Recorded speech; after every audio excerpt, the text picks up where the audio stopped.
नमस्कार प्रिय दर्शकों, स्वागत है आप सभी का हमारे YouTube चैनल आखिरी रास्ता में। तो मीन राशि वालों, दोस्तों, पिछले 9 सालों से आपके सर पर है इस देवी का हाथ, जो जीवन की हर परिस्थिति में आपकी रक्षा कर रही है, आपको सफल बना रही है, आपके घर में शांति प्रदान करती है, सुख समृद्धि प्रदान करती है। लेकिन अगर आपने यह 3 गलतियां कर दी तो यह देवी आपसे रूठ जाएगी और कभी भी आप सफलता की सूरत नहीं देख पाओगे। वीडियो अंत तक देखें, सारी जानकारी वीडियो में प्रदान की है। सबसे पहले सच्चे मातृभक्त इस वीडियो को लाइक करके कमेंट बॉक्स में जय माता दी जरूर लिखें। आपको बता दें कि इस दुनिया में हर इंसान इतना भाग्यशाली नहीं होता है जितना कि आप हैं, क्योंकि हर एक इंसान के जीवन में इस प्रकार की सुंदर घड़ियां नहीं आ पाती हैं। लोग जीवन भर मेहनत करते हैं, प्रयास करते रहते हैं और कामयाबी कभी छू भी नहीं पाते हैं, क्योंकि उनके जीवन में कभी शुभ घड़ी आती ही नहीं है, और यदि आ भी जाती है तो वह जातक उस शुभ घड़ी से अनजान रहते हैं और वह कब आकर गुजर जाती है और उनका जीवन ज्यों का त्यों बना रहता है, उन्हें इस बात का एहसास तक नहीं होता है। तो दोस्तों, ऐसे में आप बेहद ही सौभाग्यशाली हैं कि आपको कम से कम कोई ज्ञान देने वाला तो है। कम से कम आपको आने वाली इन शुभ घड़ियों के बारे में पहले से ज्ञान तो मिल ही जाता है, या फिर यूं कह सकते हैं कि आपके कर्मों का फल ही अब आपको मिलने जा रहा है, और आपने जानबूझकर अपने जीवन काल में आज तक कभी किसी को कष्ट दिए नहीं हैं। उल्टा हुआ यही है कि दूसरों को खुश करने के चक्कर में आप कई बार दुखी हो गए हैं, परेशान हो गए हैं। लोगों ने चाहे भले ही आपकी भावनाओं की कद्र ना की हो, लेकिन दोस्तों, भगवान की नजरों से कुछ भी छुप नहीं सकता है। भगवान आंखों से नहीं देखते, भाव से देखते हैं, और वे आपके हृदय को और आपके भाव को अच्छी तरह से जानते हैं। शायद इसी वजह से आपके जीवन काल में अब इतनी शुभ घड़ी आने वाली है। देवी का आशीर्वाद आपको प्राप्त होने वाला है, जिससे अब आपके सारे दुख तकलीफ दूर हो जाएंगे और आपका जीवन सुंदर और फूलों की तरह महकने वाला है। तो ऐसे में आपके लिए आवश्यक यह है कि आप इस दिव्य शक्ति के द्वारा दिए गए संकेतों को पहचान लें, क्योंकि यहीं पर तो वह चाबी छुपी हुई है जहां से आपके भाग्य का रास्ता खुलेगा। जब आप पहचान ही नहीं पाएंगे कि आपके आसपास कौन घूम रहा है, कौन सी देवी घूम रही है, तो फिर आप उस देवी से किस प्रकार संपर्क साधेंगे, किस प्रकार उस देवी को प्रसन्न करेंगे, क्योंकि यूं ही अंदाजा लगा लेने मात्र से कार्य नहीं बन जाते। दोस्तों, हमें सटीक ज्ञान होना आवश्यक है, तो ध्यान से सुनो। अब हम जो आपको बताने जा रहे हैं वही है आपके जीवन का सबसे महत्वपूर्ण ज्ञान, जिन्हें दोस्तों हम आपको संकेतों के बारे में बताने जा रहे हैं। दोस्तों, हम आपको पहले भी अपने कई वीडियो में यह बता चुके हैं कि जब भी देवी देवता हमसे संपर्क साधने की कोशिश करते हैं तो वे संकेतों की भाषा में बात करते हैं। जी हां दोस्तों, याद रखें, देवी देवताओं की भाषा सांकेतिक होती है और हमें इन संकेतों को पकड़ना पड़ता है, समझना पड़ता है। तो अब ध्यान से सुनिए कौन से हैं वो संकेत। तो दोस्तों, सबसे पहला संकेत यह होगा कि ये देवी आपको स्वप्न के माध्यम से संपर्क करने की कोशिश करेंगी। जी हां दोस्तों, पहला संकेत यह है कि आपको नींद बहुत गहरी आएगी और ब्रह्म मुहूर्त में आपकी आंख अचानक खुल जाएगी। लेकिन हर 2-4 दिन के अंतर से आपको एक सपना ऐसा आ सकता है जिसमें देवी के स्वरूप का या फिर देवी के किसी प्रतीक का आपको दर्शन हो सकता है। घर में पूजा करने का अर्थ है घर में सकारात्मक ऊर्जा का प्रसार करना। ऐसा माना जाता है कि पूजा करने से न सिर्फ मन को शांति मिलती है, बल्कि घर का वातावरण भी अच्छा रहता है। क्या आप जानते हैं, अपने इष्ट देव को याद करने के अलावा आपको अपने कुलदेवता की भी पूजा करनी चाहिए। घर में कुलदेवता और कुलदेवी की पूजा करने से शांति का माहौल रहता है। जी हां साथियों, एक हमारे जानने वाले जातक हैं। उन्होंने हमको बताया कि उन्हें लाल कपड़ों में एक महिला अक्सर सपने में दिखाई दिया करती है। लाल कपड़ों में किसी महिला का दिखाई देना जो कि पूर्ण रूप से श्रृंगार किए हुए थी, बहुत ही सुंदर दिखाई दे रही थी, और उस महिला को देखकर पता नहीं क्यों एक अजीब सा मातृत्व का भाव उत्पन्न हो रहा था, और ऐसा लग रहा था जैसे कि बड़ा ही जीवन में शांति और सुकून का एहसास आ गया है, और यह सपने की बात है। दोस्तों, जब ऐसा सपना उन्हें अक्सर बार बार आया तो उन्होंने हमसे संपर्क साधा तो हमने उन्हें बताया कि तुम्हारे ऊपर एक देवी की विशेष कृपा होने वाली है। कौन सी थी वो देवी? हमने उन्हें विस्तार से सारी जानकारी दी और उन्होंने कुछ गुप्त उपाय और साधना की और आज उनका जीवन पूर्ण रूप से बदल गया है। तो दोस्तों, स्वप्न को आप हल्के में न लें। स्वप्न एक ऐसी प्रक्रिया है जब इंसान इस मृत्यु लोक को छोड़कर किसी ऐसे लोक में चला जाता है जहां पर वह सीधे देवताओं से संपर्क में रहता है या फिर पवित्र पूर्वजों के संपर्क में आ जाता है।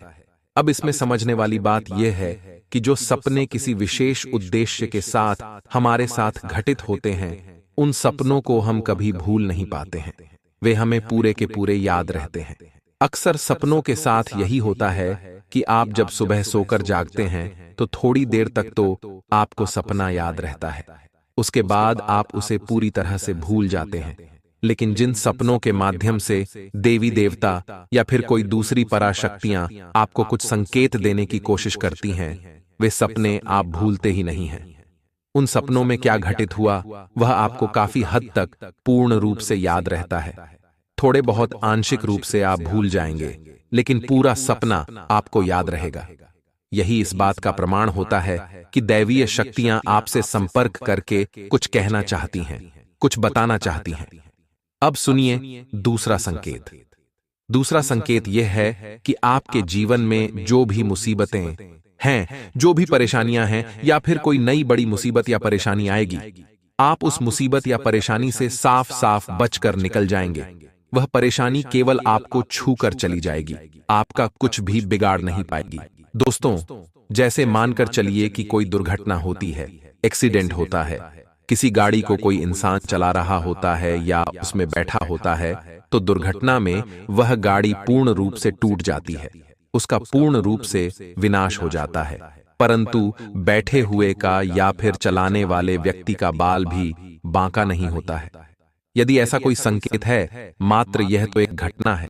ऐसी कई और भी घटनाएं हो सकती हैं, जैसे कहीं कोई हादसा हो गया, झगड़ा हो गया, कोई बात हो गई, लेकिन आपको खूब पता था कि वहां पर आपको बहुत अधिक नुकसान हो सकता था, लेकिन आपका कुछ भी नहीं बिगड़ा। आप साफ साफ बचकर निकल आए। इसका स्पष्ट प्रमाण है कि आप दैवी शक्ति की शरण में हैं और आपके आसपास एक रक्षा कवच तैयार हो चुका है जो कि आपकी रक्षा कर रहा है। यह दैवी शक्ति का आपके आसपास होने का एक बहुत ही पुख्ता प्रमाण है। दोस्तों, अब तीसरा संकेत ध्यान से सुनिए। दोस्तों, अक्सर आपको मंदिर की घंटियां सुनाई देंगी। अक्सर आपको आसपास खुशबू होने का एहसास हो जाएगा, चाहे आसपास कोई भी खुशबूदार चीज मौजूद ना हो, जैसे अगरबत्ती या फूल पत्तियां कुछ भी ना हो, फिर भी आपको बढ़िया सुगंधित फूलों की खुशबू होने का एहसास होगा और थोड़ी ही देर में यह एहसास चला भी जाएगा। कभी कभी आपके रोंगटे अचानक से खड़े हो जाएंगे और कभी कभी आपको मंदिर की घंटियां या फिर संघ के बजने की ध्वनि अचानक से सुनाई देने लगेगी। अब चाहे समय कोई भी हो, दिन का समय हो, दोपहर का समय हो, सुबह शाम रात का कोई भी समय हो, ये घटनाएं आपके साथ अक्सर घटित होती रहेंगी, जो यह दर्शाते हैं कि आपके ऊपर जरूर किसी देवी का हाथ है। अब पिछले कुछ दिनों में, यानी कि 5 से 6 दिनों में, आपके जीवन काल में इनमें से कौन से विशेष संकेत या घटनाएं घटी हैं। यदि आपके जीवन में इनमें से कोई एक घटना भी घट जाती है तो आप समझ जाना सारी घटनाएं तो आपके जीवन में नहीं घटेंगी। दोस्तों, यह तो बहुत ही अवास्तविक और बेतुकी बात होगी कि सारी घटनाएं आपके ही साथ घट जाएंगी। लेकिन दोस्तों, इन सारी घटनाओं में से, सारे संकेतों में से 1-2 संकेत आपको अवश्य ही प्राप्त हुए होंगे। तो जो संकेत यदि आपको प्राप्त हुई हैं तो आप समझ जाना और आप हमें कमेंट करके अवश्य बताना कि आपके साथ इनमें से कौन सी घटना घटित हुई है। अब ध्यान से सुनिए कि आपको पता चल गया कि आपके आसपास कोई देवी है। आपने संकेतों को भी अच्छी तरह से समझ लिया, आपने हमारे द्वारा बताई गई बातों को अच्छी तरह से समझा और अपने जीवन में इन्हें उतार कर जानने की कोशिश की और आपको पता चल गया कि आपके आसपास कोई देवी है। लेकिन अब मन में यह प्रश्न उठता है कि आखिर कौन सी देवी हैं जो आपकी रक्षा कर रही हैं, आपके जीवन को बदलना चाहती हैं और आपसे उनका बहुत गहरा नाता भी है। और प्रश्न उठना भी मन में बिल्कुल ही स्वाभाविक है। दोस्तों, प्रश्न अगर आपके मन में उठा है तो उसका जवाब भी आप ध्यान से सुनिए। इस प्रश्न का जवाब यह है कि वे देवी हैं, आपकी कुल देवी।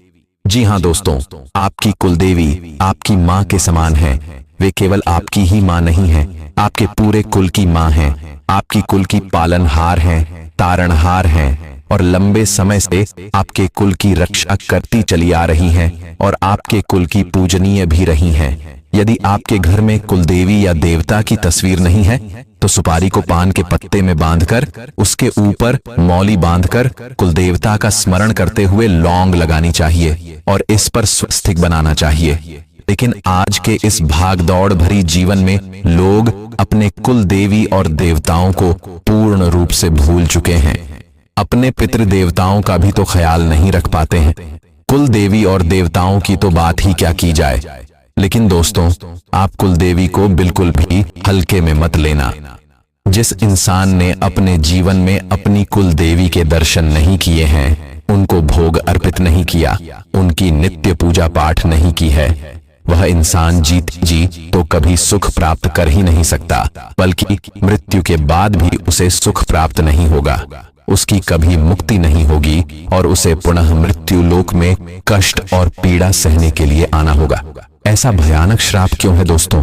हम नहीं कह रहे हैं, यह श्राप गरुड़ पुराण में लिखा हुआ है। दोस्तों, तो ऐसे में आपको इतना बड़ा श्राप आखिर लग ही क्यों जाता है? दोस्तों, समझने की बात है कि एक इंसान है जिसका आपने खूब आदर सत्कार कुछ समय तक किया और उसके बाद कुछ समय बाद आप उसे पूरी तरह से भूल गए। अब वही इंसान यदि आपके आसपास आता भी है तो आप उसे पहचान भी नहीं पाते हैं और ना ही उससे आप बात करते हैं। तो यह उस इंसान का निरादर हुआ कि नहीं हुआ? आप खुद ही विचार करके देखिए। जब इंसानों के विषय में इतनी छोटी बात का इतना बड़ा मतलब निकलता है कि सामने वाला आपसे रुष्ट हो सकता है, आपको कुछ भी मन में भला बुरा सोच सकता है, तो दैवीय शक्तियों का तो फिर कहना ही क्या है। क्योंकि वे एक पीढ़ी से नहीं, दो पीढ़ी से नहीं, पिछली न जाने कितनी पीढ़ियों से आपके घर में पूजनीय हैं। अब कुछ समय से उनका पूजा पाठ बंद हो गया है, जिसकी वजह से वे कितनी क्रोधित होंगी, आपसे कितनी नाराज होंगी। आप खुद ही इस बात को सोचकर देखिए। रूह कंपा देने वाली, रोंगटे खड़े कर देने वाली घटना है। यह साधारण घटना नहीं है। ऐसे में आपको मानसिक शांति, सुकून, सफलता कुछ भी हासिल हो ही नहीं सकता है। कुल देवी का अपमान, निरादर जहां हो जाए, उस घर में किसी भी प्रकार की खुशहाली आ ही नहीं सकती है। तो अब ऐसे में आप क्या करें? दोस्तों, हम आपको बता दें कि आपको जो हमने बताए हैं उनमें से यदि एक भी संकेत देखने को मिल जाता है अपने जीवन काल में पिछले 5 से 6 दिनों में, जी हाँ दोस्तों, हम आपको बता रहे हैं, आप ध्यान से समझिए। पिछले 5-6 दिनों में यदि आपको इनमें से 1 या 2 संकेत भी मिल गए हैं तो आप समझिए कि आपकी कुल देवी आपके आसपास है। अब वह आपसे क्या कह रही हैं? दोस्तों, वह आपसे 5 बातें कह रही हैं। आप ध्यान से सुनिए। दोस्तों, इस वीडियो को आपने यदि मिस कर दिया तो हम कह रहे हैं कि आप अपने जीवन का सबसे बहुमूल्य खजाना मिस कर देंगे। फिर मत कहना कि जीवन बदलता क्यों नहीं है, परेशानी कटती क्यों नहीं है, क्योंकि इसका कारण आप स्वयं खुद होंगे। तो आप ध्यान से सुनिए कि आपकी कुलदेवी आपसे क्या कह रही हैं। सबसे पहली बात कि आपकी कुलदेवी आपसे कह रही हैं कि उनकी पूजा पाठ प्रारंभ करो। घर में पूजा करने का अर्थ है कि घर में सकारात्मकता, ऊर्जा का प्रसार करना। ऐसा माना जाता है कि पूजा करने से न सिर्फ मन को शांति मिलती है, बल्कि घर का वातावरण भी अच्छा रहता है। लेकिन आपको इस बात का खास ख्याल रखना चाहिए कि अपने कुलदेवी और देवता की पूजा करने के साथ साथ अपने इष्ट देव को भी याद करना चाहिए। जब भी कोई देवी देवता किसी कुल से बंध जाते हैं तो वे उस कुल की पूजा पाठ और उस कुल के सत्कर्मों से ऊर्जा ग्रहण करने लगते हैं, और जब उनका पूजा पाठ बंद हो जाता है तो देवी देवताओं की शक्ति पर इसका प्रभाव पड़ता है। जिस प्रकार पितरों की पूजा करने से पितरों को शक्ति प्राप्त होती है, वैसे ही देवी देवताओं की जा करने से उन्हें भी शक्ति प्राप्त होती है। फिर वे हमें देने योग्य होते हैं, इसीलिए उनका नाम देवता होता है। वह हमें देते हैं, इसलिए देवता कहलाते हैं। तो आपको क्या करना है? उनकी पूजा पाठ प्रारंभ करनी है। दूसरी बात, आपकी कुलदेवी आपसे क्या कह रही हैं?